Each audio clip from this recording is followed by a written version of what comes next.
Gavin Bodger.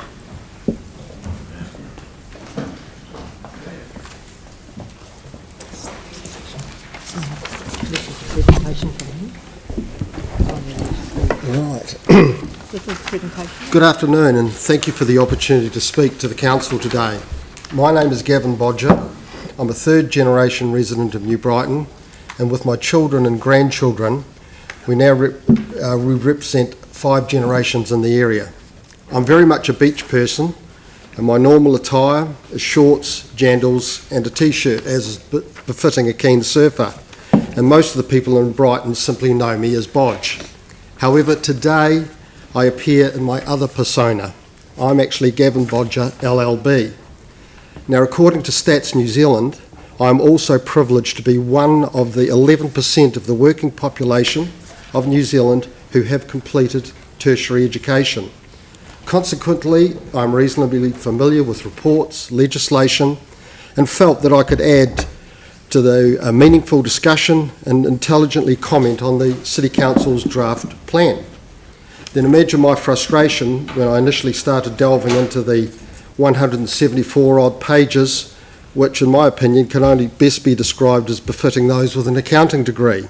Alas, this was not my field of endeavour.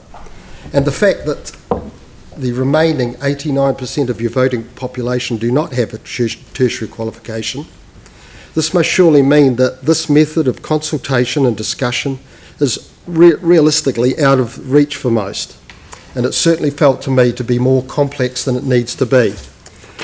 However, I'm a big picture person, and I'm not one who cares for fine detail.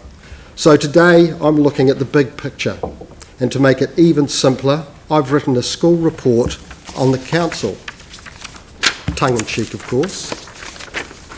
Central City, moving along nicely, retail, hospitality, river edge repair and enhancement, Margaret Mayhew Playground, housing development, Isaac Theatre Royal, Town Hall, Turanga, etc.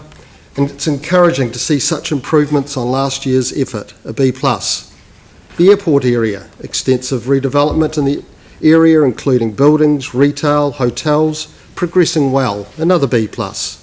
Sumner Redcliffs, estuary edge, beachfront protection, new museum, library, community facilities, multiple cycleways, Scarborough Playground, tasteful cliff, gabion basket, stone wall protection, well-maintained public gardens, new surf club, etc. An excellent result, A+. The coastal ward, particular Greater New Brighton area, minimal achievement in the last 8 years.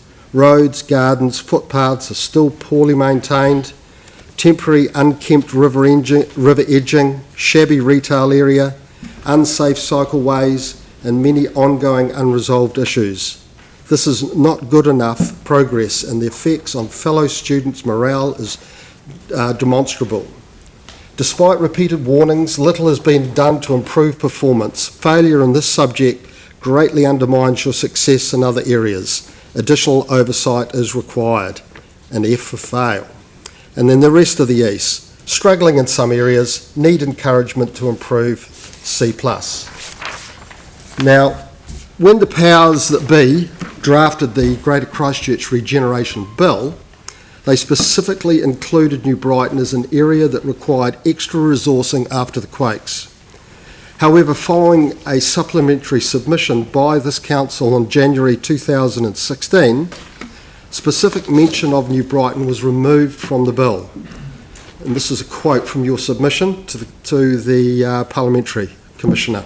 The removal of the statutory mandate to be the sole developer of regenerate plans for New Brighton and the Central City does not affect the agreed regeneration priorities for the city as announced by the Minister and the Mayor.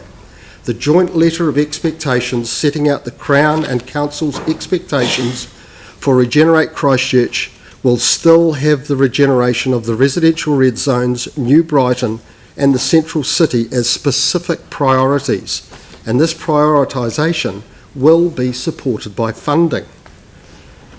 The result of my fail on your school report and the inaction by the council in the east, particularly the coastal suburbs of New Brighton and surrounds, as shown in my report card, has led to widespread dismay, despair, uncertainty and a total lack of ability for the local residents to plan for the future.